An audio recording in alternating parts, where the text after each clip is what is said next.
She betrayed her husband in the moment the heavy steel lock of the VIP recovery suite clicked shut, echoing like a gunshot in the silent clinic, and I will never forget the way the fluorescent emergency light caught the gold band on her finger just before she pulled on the latex glove. It wasn't a physical act yet, not in the traditional sense, but the betrayal was there in the air, thick and suffocating. It was in the way she looked at me, not as a patient to be cured, but as a problem she intended to solve with her bare hands. I should have walked away. I should have told her that my scholarship wasn't worth this kind of risk, that I could wait until Monday for the clearance forms.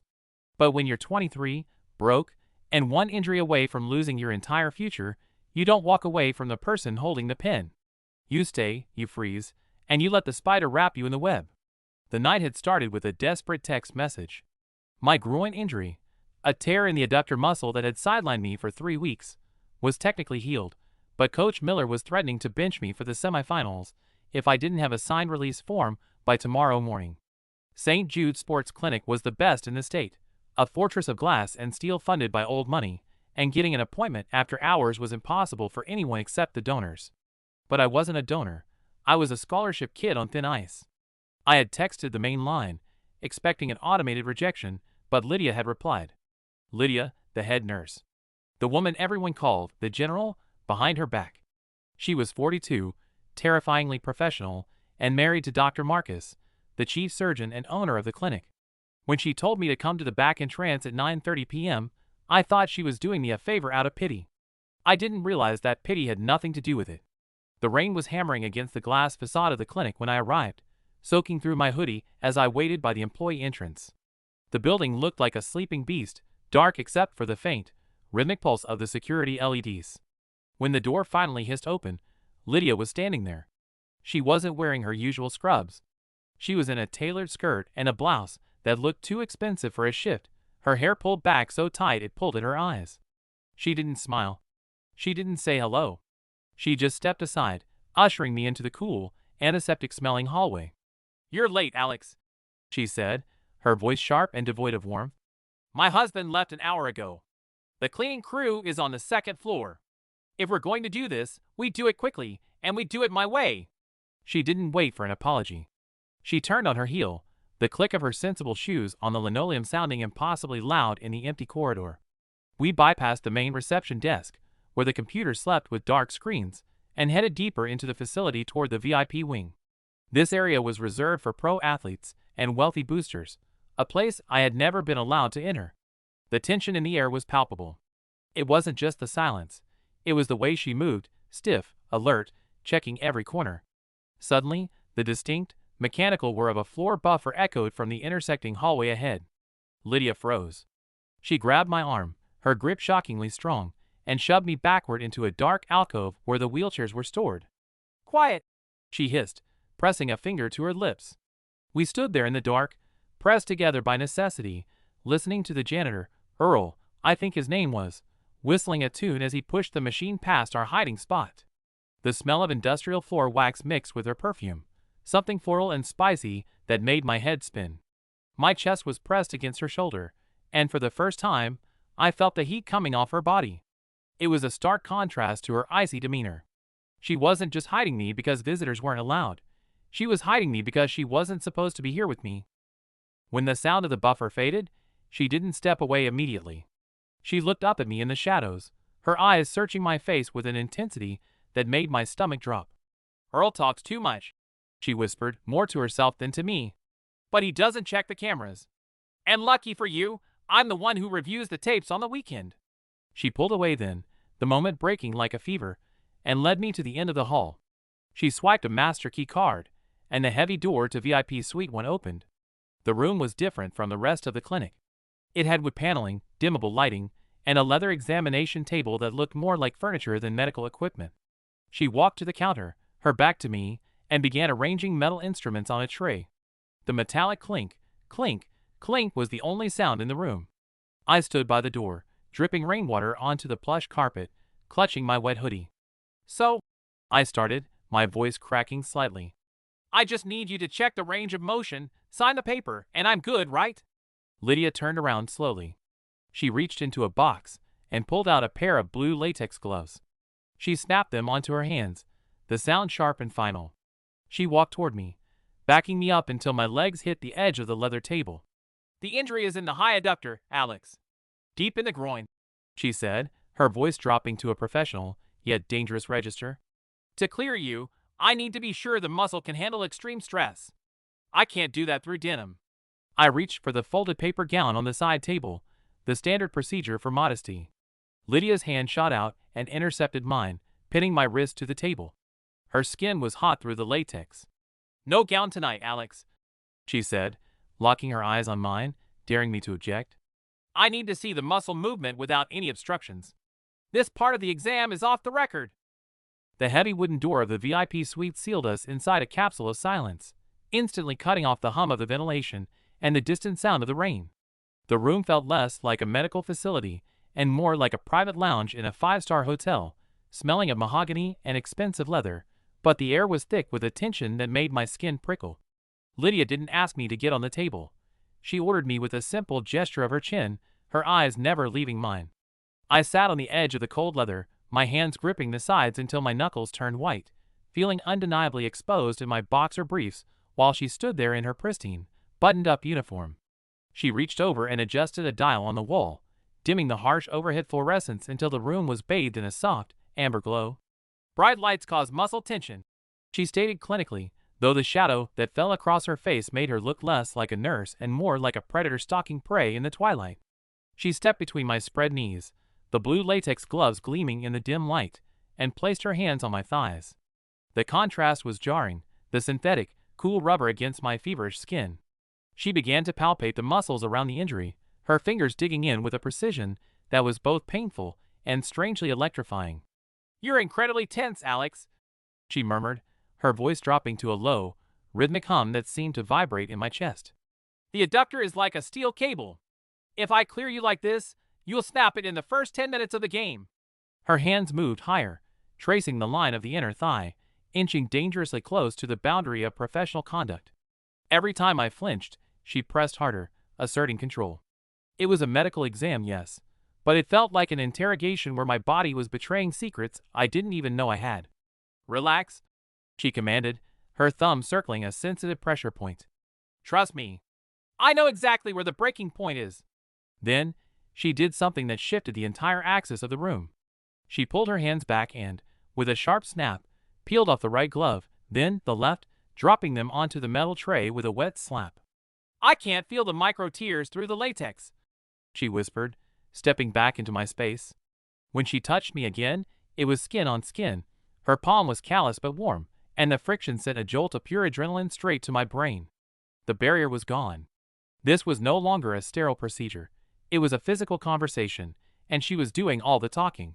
The atmosphere in the room was suffocatingly intimate, the only sound being my ragged breathing and the soft slide of her hand on my skin. She was working the muscle, kneading out the knots, but her eyes were locked on my face, watching my reaction to every movement. She knew exactly what she was doing. She was blurring the lines so effectively that I couldn't tell where the therapy ended and the seduction began. Just as her hand slipped higher, grazing the waistband of my underwear, the silence was shattered by a harsh, distorted buzz from the wall intercom. We both froze. The red light on the panel blinked aggressively. Nurse Lydia, are you still in the VIP wing? It was Earl, the security guard. His voice was loud, booming into the dimly lit sanctuary we had created. My heart hammered against my ribs like a trapped bird. If she didn't answer, he would come in with the master key. If she did answer, he would hear the tremble in her voice, or worse, he would hear me. Lydia didn't panic. In fact, a small, cruel smile played on her lips. She didn't step away from me. Instead, she leaned over my shoulder to reach the intercom button on the wall behind me, pressing her chest against my back, trapping me between her body and the table. She held the talk button down. I'm just finishing up the paperwork for the inventory check, Earl, she said, her voice steady, professional, and utterly calm. But while she spoke to the guard about inventory and locking up the main gate, her hand, the one hidden from the imaginary eyes of the intercom, moved with deliberate, aggressive intent. She squeezed the injured muscle, then slid her hand inward, claiming the space she had been circling. It was a power move, a test of my obedience. I had to bite my own wrist to stifle a gasp, my body arching involuntarily against her touch while she casually discussed gate codes with a man standing 50 feet down the hall. "Copy that, Lydia. I'm doing the rounds on the second floor. Then I'll swing by to wax the VIP hallway. You've got about 5 minutes before I block off the area." Earl's voice crackled back. Lydia released the button and simultaneously pulled her hand away, leaving me gasping for air, my nerves fried. The game had suddenly become very real. "5 minutes," she whispered, checking her watch, the adrenaline flushing her cheeks. The intimacy of the moment shattered under the weight of the threat. Earl was coming with a floor buffer. We couldn't stay here. If he saw us, me half naked, the lights dimmed, no medical equipment running, there would be no explaining it away.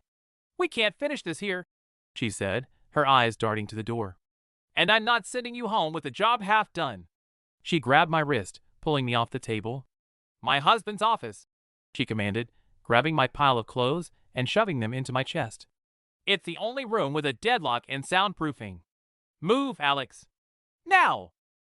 The corridor, outside the VIP suite, was a gauntlet of shadows and the rhythmic, terrifying swish thump of the industrial floor buffer getting closer with every heartbeat. Lydia didn't run. She moved with a terrifying, silent efficiency, her hand clamped around my wrist like a vice, dragging me blindly through the service door that connected the medical wing to the administrative offices. We burst into the director's office, her husband's office, and she threw the deadbolt with a force that rattled the heavy oak frame. The silence in this room was different. It wasn't the sterile quiet of the clinic, but the heavy, oppressive silence of wealth and authority. The air smelled stale, a mix of expensive cigar smoke, old paper, and the lingering, cold cologne that Dr. Marcus always wore. It felt like walking into a mausoleum dedicated to a living man. My breath was coming in ragged gasps, my chest heaving against the cold air, but Lydia didn't give me a moment to process the fact that we had just broken into the heart of the enemy's territory. She walked straight to the massive mahogany desk that dominated the room, swept a stack of files and a framed photo of herself, smiling a fake, tight-lipped smile next to her husband at a gala, onto the floor with a violent crash, and pointed to the high-backed executive leather chair. "Sit," she commanded, her voice trembling not with fear, but with a sudden, wild rush of adrenaline. I hesitated. Sitting in Dr. Marcus's chair felt like a greater transgression than the intimacy in the exam room. That chair was the throne from which he dictated the lives of his staff, the seat of the man who held my scholarship in his hands. But the look in Lydia's eyes gave me no choice. It was a look of pure, unadulterated rebellion. I sank into the chair, the expensive leather creaking under my weight, swallowing me whole. It was still warm, or maybe I just imagined it, hauntingly retaining the ghost of the man who owned it. Lydia didn't walk around the desk. She knelt in front of it, directly between my spread legs, effectively placing herself in a position of submission that felt entirely like domination. She looked up at me, her face illuminated by the blinking green light of the server tower in the corner, and for the first time, she dropped the mask completely. "He sits here for 12 hours a day," she whispered, her hands resting on my knees, her thumbs digging into the muscle. "He touches money. He touches contracts. He touches his ego. But he hasn't touched me in 3 years. Not really." It was a confession that hung in the air like smoke, transforming the office from a place of business into a stage for her revenge. The symbol of his power, this massive desk, this room, was being repurposed as the altar for his humiliation. She leaned forward, her hands moving up my thighs with a hunger that was terrifying to behold. This wasn't therapy anymore. There was no pretense of checking the adductor muscle. She was reclaiming her own agency through me, using my body as the instrument of her revolt. I gripped the armrests of the chair, her husband's armrests, my fingers digging into the leather as she buried her face against my stomach, her breath hot through the fabric of my boxer briefs. The sensation was overwhelming, a mix of guilt, fear, and an electric pleasure that arced through my spine. I was 23 years old, being worshipped by the most powerful woman in the building, in the office of the most powerful man. The stakes had risen from getting caught to getting destroyed, but I couldn't move. I didn't want to move. I tilted my head back, staring at the ceiling, surrendering to the madness of the moment, feeling the phantom weight of Dr. Marcus's authority crumbling beneath the reality of his wife's touch. Then, the world stopped. A shrill, mechanical trill cut through the heavy atmosphere of the room. It wasn't a cell phone. It was the landline, the heavy, black office phone sitting on the corner of the desk, inches from my left hand. The sound was deafening in the quiet room. Lydia froze, her head snapping up, her eyes wide and feral. The caller ID screen glowed with a pale blue light, displaying a single word that made my blood turn to ice. Marcus Sell. He was calling his own office at 10 p.m. Why? My instinct was to bolt, to zip up and run through the fire exit, but Lydia grabbed my belt loops, anchoring me to the chair. She stared at the phone, then at me, a frantic calculation running behind her eyes. If she didn't answer, he might check the remote security feed. If she did answer. She took a deep breath, smoothed her hair with one hand, and with the other, she reached out and lifted the receiver. But she didn't stop what she was doing. In fact, as she brought the phone to her ear, she moved closer to me, her intent clear. She was going to answer him while continuing to unravel me. "Marcus?" she said, her voice shifting instantly into a tone of bored, tired domesticity, even as her free hand unfastened the button of my jeans. I had to bite my tongue so hard I tasted copper. "Yes, I'm still here. I told you, the inventory lists were a disaster. No, I'm in your office looking for the quarterly files." She paused, listening to his response, her eyes locked on mine, gleaming with a twisted delight at the danger of it all. She was playing a game of chicken with her own life. I watched her pupils dilate as she listened, and then, suddenly, the color drained from her face. Her hand stopped moving on me. She went rigid. "What do you mean you're in the parking lot?" she whispered, the bored tone vanishing, replaced by genuine panic. She listened for another second, then slammed the receiver down without saying goodbye. She scrambled to her feet, breathless and frantic. "He's not calling from home," she hissed, grabbing my arm and yanking me out of the chair.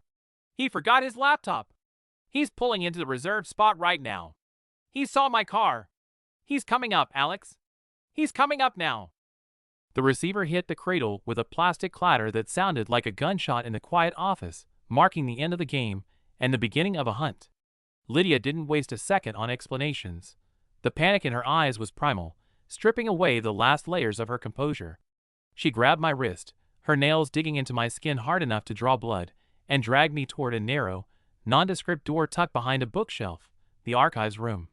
We threw ourselves inside just as the heavy chime of the clinic's main entrance echoed from the floor below. The space we stumbled into was suffocatingly small, a windowless vault lined with metal shelves smelling of ozone, old toner, and dust. Lydia pulled the door shut, but the latch didn't click. It was a silent closure, leaving a hairline crack through which the blinking green light of the server tower in the outer office was visible. We were plunged into near-total darkness, pressed chest to chest in a space meant for file boxes, not people. The air was thin and hot, recycling our own terrified breaths. "Don't breathe," she whispered, her voice a ghost of a sound against my neck. "If he finds you here, Alex, he won't fire you. He'll make sure you never play on a field again. He knows everyone on the board." The sound of the elevator dings down the hall felt like a countdown. In that paralyzed silence, my pocket buzzed against my thigh, a violent, rhythmic vibration that made Lydia flinch as if she'd been burned. I managed to snake my hand down to check the screen, shielding the glow with my palm. It was a text from Coach Miller. "Where are you? Need that clearance form by 8 a.m. or you're benched." This was it. The safe choice was to burst out now, claim I was waiting for Lydia to sign the papers, and beg for forgiveness. It would be humiliating, but I would survive. But looking at Lydia in this sliver of light, her eyes wide, her chest heaving, her vulnerability laid bare, I made a choice that defied all logic. I wasn't just a student athlete anymore, I was an accomplice. I slid the power button on the side of my phone, holding it down until the screen went black. I severed the tie to my safety, to the coach, to the scholarship rules. I silenced the world to stay in the dark with her. The elevator doors opened with a heavy slide, and footsteps, confident, heavy, expensive leather on tile, echoed into the reception area. Dr. Marcus didn't just walk into the office, he owned the space. Through the crack in the door, I saw a slice of him, a gray suit, a silver watch, a face that looked weary and cold. He was humming a tune, something classical and devoid of emotion, as he moved around the desk where moments ago Lydia had been unraveling me. The psychological weight of his presence was crushing. He was 10 feet away, hunting for a laptop, completely unaware that his wife was trembling in the arms of a college boy in his closet. Lydia pressed her forehead against my jaw, and I felt a wetness there, tears. "I'm a ghost to him," she breathed, the confession barely audible over the sound of Marcus opening drawers. "I could be screaming right in front of him, and he'd just turn up the volume on the TV. He doesn't see me, Alex. He only sees the asset. It was the final piece of the puzzle. Her aggression, her control, her risk-taking, it wasn't just lust. It was a desperate, screaming need to be seen, to be felt, to be real. In that cramped closet, surrounded by the smell of fear and dust, I didn't just want her. I wanted to be the one who saw her. The humming stopped abruptly. A chair scraped against the floor. "Where the hell is the charger?" Marcus muttered, his voice loud and irritated. We heard his footsteps move away from the desk and come toward us. The archive room. Of course. That's where spare cables were kept. My heart hammered so hard, I thought it would vibrate through the walls. Lydia's body went rigid against mine. She looked up at me, terror warring with a fierce, protective resolve. She reached into the pocket of her skirt and pulled out a small, hard object, a key card. She pressed it into my hand, closing my fingers over it with a desperation that felt like a goodbye. "If he opens this door," she whispered, her lips brushing my ear, "I'll scream. I'll say I fainted. I'll create a scene. You run. You run and you don't look back." The handle of the closet door jiggled. The latch rattled.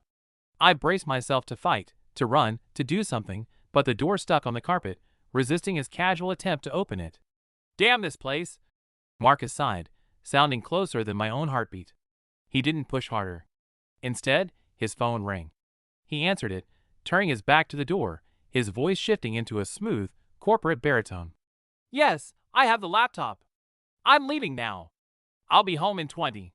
He walked away. We listened to his footsteps fade, the elevator ding, and the silence rush back in. We were safe, but the air between us had changed. We weren't just patient and nurse anymore. We were survivors of a disaster we had created. Lydia didn't step away when the coast was clear. She gripped my shirt, pulling me down to her level, her eyes burning with a reckless fever. "He's going home," she said, her voice shaking. "But I'm not going back there tonight. Not to that cold bed." She squeezed the key card in my hand. "This opens the side entrance to the Marriott downtown.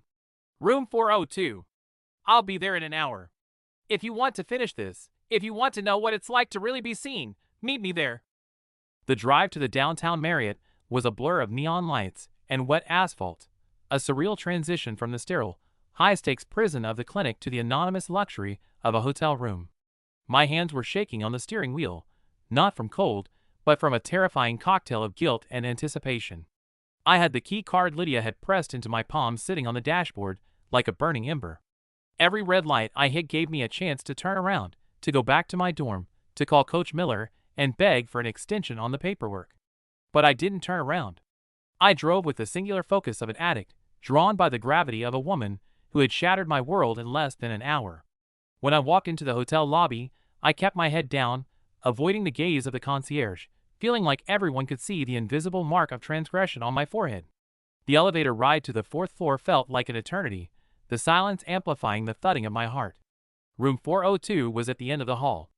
I stood there for a long moment, the plastic card hovering over the lock, realizing that sliding it in was the final seal on a pact I couldn't undo.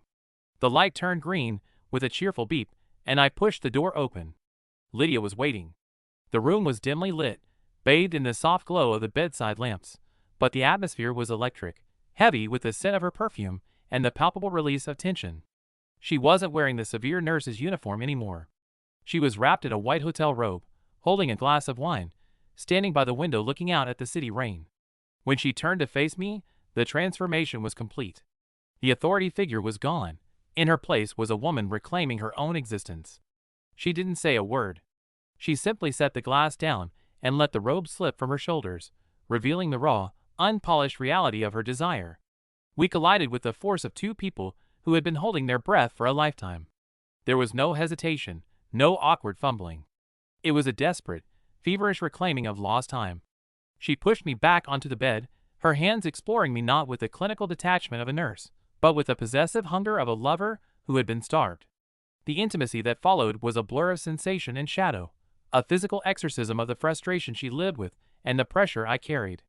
She demanded everything, guiding me with a confidence that bordered on aggression, taking what she wanted with a fierce, unapologetic rhythm. It wasn't just about pleasure, it was about power. For her, it was an act of rebellion against a cold marriage. For me, it was a surrender to a force of nature I couldn't control. We moved together in the tangle of sheets, the sounds of the city outside drowned out by the heavy, ragged symphony of our breath. Every touch was a statement, every movement a secret shared in the dark. I forgot about the scholarship, the injury, the coach, and the husband. In that room, there was only the heat of her skin, the taste of her mouth, and the overwhelming realization that I was no longer just a boy playing a game. I was a man being remade in her fire. An hour later, the storm had passed, leaving a heavy, comfortable silence in its wake. I lay staring at the ceiling, my body exhausted but humming with a strange, new energy. Lydia was sitting on the edge of the bed, the sheet pulled up to her chest, using the hotel notepad as a desk. The sound of her pen scratching against the paper was the only noise in the room. She tore the sheet off with a sharp rip and handed it to me. It wasn't a love letter. It was the medical clearance form, signed with her authoritative flourish, stamped with her official seal. "You're cleared to play, Alex," she said, her voice regaining some of that professional steel, though her eyes were soft, heavy with the aftermath. "The muscle responded well to aggressive therapy." She reached over and brushed a strand of hair from my forehead, her touch lingering. "But this kind of injury requires maintenance. I can't sign off on long-term recovery unless I monitor the progress personally." It was an offer and a command wrapped in one. We weren't done.